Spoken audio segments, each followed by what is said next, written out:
ঘর শুধু ইট কাঠের নয়, ছোট ছোট যত্ন আর ভালোবাসা দিয়েই একটা বাড়ি সত্যিকারের আপন হয়ে ওঠে। হ্যালো এভরিওয়ান, আমি লিপিকা। প্রতিদিনের মতো আজও এলো দুটো নতুন পার্সেল। ঘর গোছানোর জন্য কিছু জিনিস অর্ডার করেছিলাম।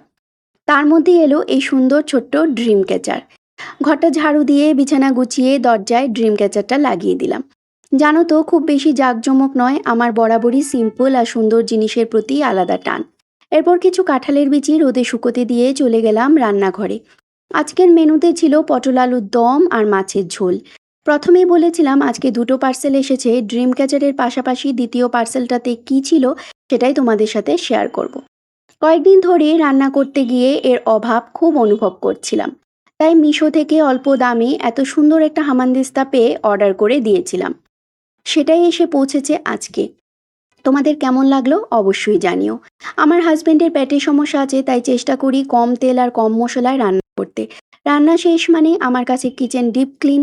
সকাল আর রাতে দুবার করি রান্নাঘর পরিষ্কার করি। পরিষ্কার পরিচ্ছন্ন একটা কিচেন আমার খুবই পছন্দ। সব কাজ শেষ করে স্নান সেরে চলে গেলাম ঠাকুর ঘরে।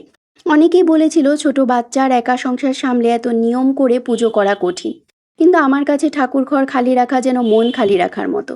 তাই যতটুকু পারি ভালোবাসা আর ভক্তি দিয়ে প্রতিদিন পুজো করি। ভালো লাগলে পাশে থেকেও পেজটাকে ফলো করে দিও। বাই।